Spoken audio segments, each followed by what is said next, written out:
Most people studying Japanese spend years pouring effort into things that barely move the needle, and they have no idea that the reason that they can't hold a conversation almost has nothing to do with how hard they're working. They grind through apps, memorize grammar charts, fill notebooks with vocabulary, and somehow still freeze the moment a real Japanese person actually speaks to them. And I understand why this happens, because almost everything in the Japanese learning world points you towards the wrong priorities. The apps reward streaks instead of speaking, the textbooks drill grammar that you'll never use in a real conversation, and the loudest advice insists that you have to move to Japan and immerse for years before you can ever get fluent. But studying Japanese and studying it in a way that actually makes you fluent are two completely different things. And the gap between them are where most learners lose years of effort that they're never getting back. I've been studying Japanese for 10 years. I reached advanced fluency all the way to JLPT N1 as a completely American learner with no Japanese family and no connections, and I did it without ever living in Japan. Since then, I've coached hundreds of learners to the results they were after, and along the way, I figured out exactly which things actually matter and which things just feel productive.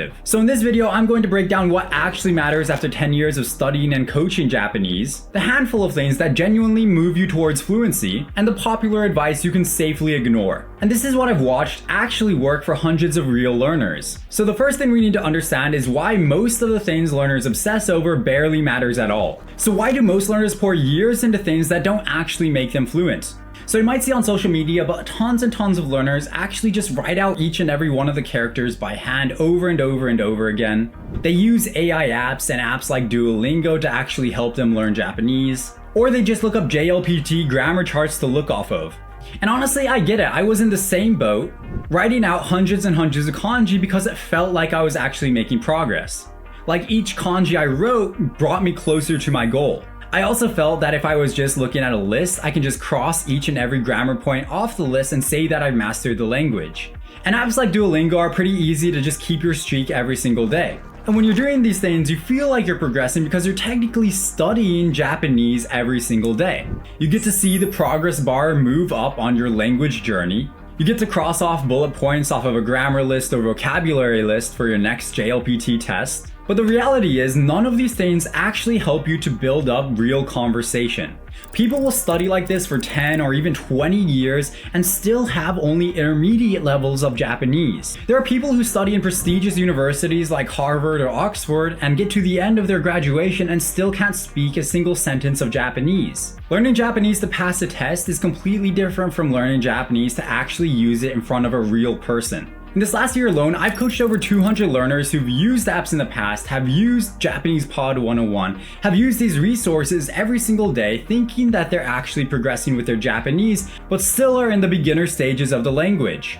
And this is because they've never been practicing with the things that they actually want to do with the language. Things like speaking Japanese, watching native Japanese shows without English captions, or even reading a book fully in Japanese. The beginner Japanese world, the Japanese tutors, Japanese teachers, if you go to a university, if you take a Japanese class, they are built to keep you in their system. Because as long as you're in their system, you're paying them money, or you're using a free resource that's slowing you down to a point where you feel like you have to pay money just to get ahead. They don't train real speaking outcomes. They don't even help you understand native Japanese. Now, comfortable study environments like classes, like those tutors, like those beginner apps and textbooks feels nice, it feels like you're progressing. However, you're actually just holding yourself back. There's no real risk of being wrong out loud, which is exactly why learners cling to it and avoid doing harder work that will actually make them progress. The more time you spend in this beginner system, in this comfortable system, where you feel like everything is rainbows and roses, where nothing is ever wrong, the more convinced you'll become that you're actually progressing, even though your actual skill stays completely stuck. Now, I've seen it time and time again with the members on my program where they come in with the wrong mindset. They're still mentally trapped within the beginner system, feeling like if they write out 100 kanji, they'll improve, or if they use an app every day, they'll improve, or if they go run into somebody else's flashcard deck or resources or free resources, that somehow they're going to actually see progress with their Japanese. And I've learned that the first step for these learners is to actually break out of that pattern, to break out of that trap and that mindset that is holding them back from actually reaching real Japanese progress. because you can't fix your approach until you see that the busy work was never going to get you there. So that's what keeps most learners stuck for years. Now, the first thing that actually matters is one that most people get completely backwards. And it changes everything the moment you flip it. Speaking from day one instead of waiting until you're ready. Now, why does speaking from day one matter so much more than learners think? Speaking is one of those skills that you can't necessarily improve on your own. You can't really just study speaking more to get better at it. It's something you get better at by actually doing. Now, don't get me wrong, it is okay if you have a small period where you're just listening and reading before you start speaking. But learners who wait until they feel ready to speak never actually feel ready to speak. Because confidence comes from action and seeing the results of that action and not the other way around. Waiting will just delay the skill forever.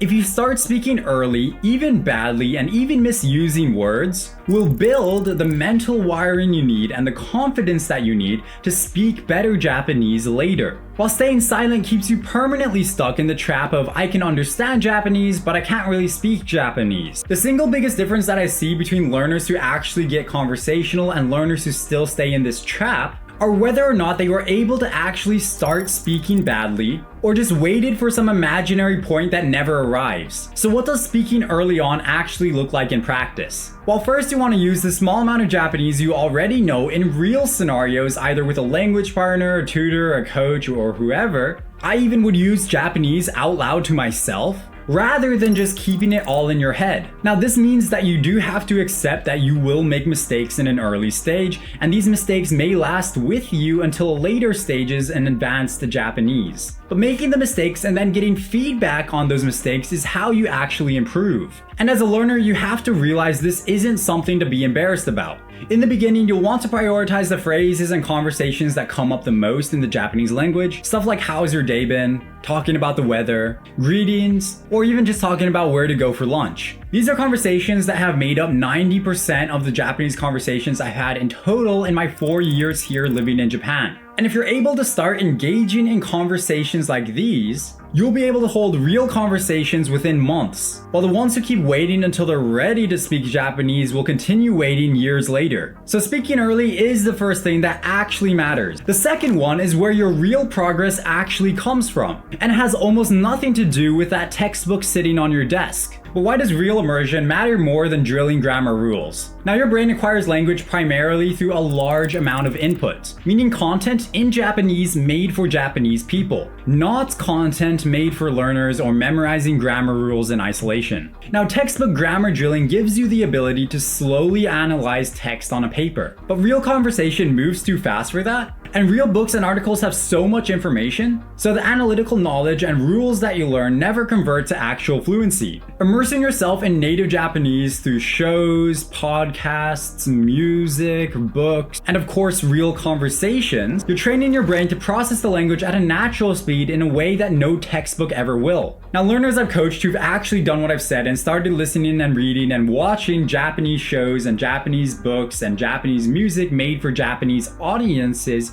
from the beginning largely outpaced the members who stuck with their textbooks, stuck with writing out the kanji over and over and over again, even when the textbook learners technically knew more grammar rules. But how do you actually get this input and immersion without living in Japan? Now, personally, in these last 4 years living in Japan, I've personally known people who've lived here way longer than I have and still have almost no fluency in the Japanese language, even though technically they're getting the immersion, they're getting the input, they're living in Japan. But in reality, in today's day and age, they had much lower Japanese skill than I did when I first came to Japan, and it was only because I was able to build up my own little immersion environment within my home in the United States. In today's day and age, there's so many resources, there's so much content on the internet in Japanese that you can build your own Japan from wherever you are. All you have to do is actually find the content and then actually do the action of listening to Japanese as much as possible,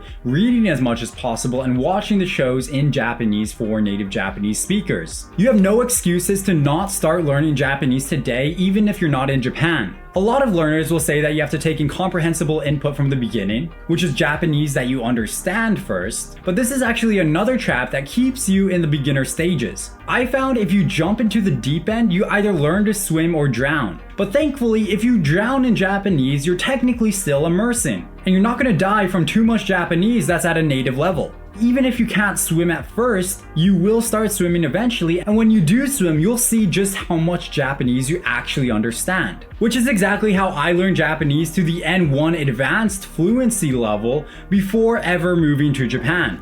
Now that you see the first things that actually matter, from speaking early to building real immersion at home, if you want help putting this together into a plan for your specific goals, click the link below to book a call where I'll show you exactly how to reach the level you're after. But let's keep going. Consistency beats intensity every time. Now in the language learning space, you may have heard something called spaced study. And this is where you space out your study sessions throughout the week, rather than cramming it all into the weekend or all into one night. Studying for 10 minutes every day is way better than studying for 10 hours in one day every week. Your brain consolidates information and especially language through frequent repeated contact, not through cramming the information. Daily contact at different times in your day will actually keep the language growing. Now, intensity without consistency will also burn you out. And in Japanese, we call this mikabozu or 3-day monk, where you study really hard for 3 days and then the rest of the week you don't do anything at all.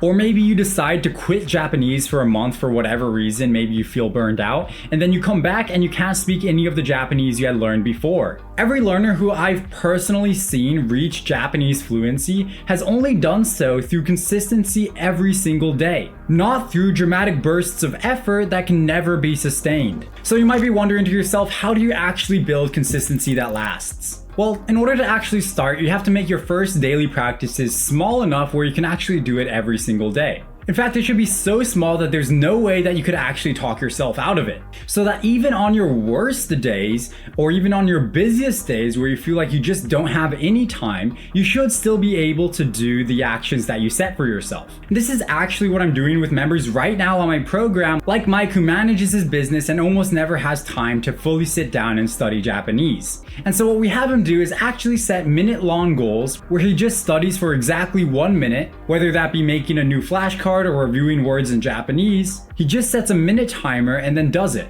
And he does that 3 times every day on the busiest days of his week, which keeps him active and engaged with Japanese even though he feels extremely busy. Now, part of why Mike is actually able to do this every day is because he has an accountability system supporting him. Because most people skip sessions that they only promise to themselves, but will show up when someone is genuinely tracking whether or not they did the work. Another thing that we do with Mike is we tie his existing habits into his Japanese learning. So his 1 minute flashcard review or 1 minute flashcard creation or speaking practice, whatever that 1 minute action ends up being, we have him actually do it when he goes and gets coffee in the morning, because it removes the decision making that causes most people to skip, which is what quietly kills most study plans. And this is exactly why I built my coaching around daily accountability and habit systems, because I've watched firsthand tons of learners stall from inconsistency, while less gifted learners pass them simply by showing up. The last thing that actually matters is the one that determines whether or not you stick with any of this at all. Learning for a real reason instead of someday. I've talked with thousands of learners who feel like they just want to learn Japanese someday.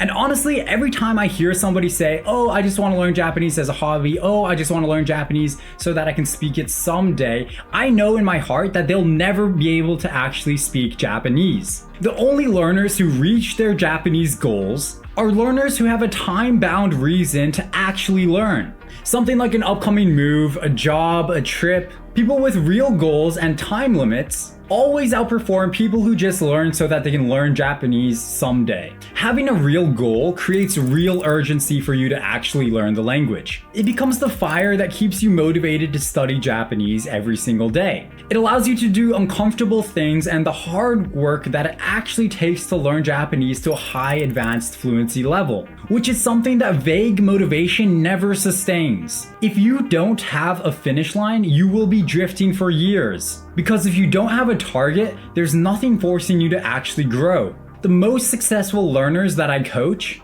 almost always have a specific reason and specific deadline, which gave their study and their energy a shape that open-ended study never has. So how do you actually anchor your learning to a real target? Well, for me, I wanted to move to Japan within 1 year. So my concrete time was 1 year, and my goal Japanese level was working fluency. Another good goal is the JLPT, because it normally happens in July or December, giving you 6 months to actually see real progress with your Japanese. Now, the target should be specific enough that you know clearly whether or not you hit it, rather than a fuzzy goal like get better, which gives you no real way to measure progress or apply pressure. Normally, I only work with people who have real targets in mind, because when you have a real target, every single session becomes important and meaningful. And it's much easier to build a plan for a single outcome rather than scattered effort. Now that you see all the things that actually matter after 10 years of studying and coaching, let's bring everything together to see how you can apply this to your own Japanese. First things first, there's some things that have to go into your trash.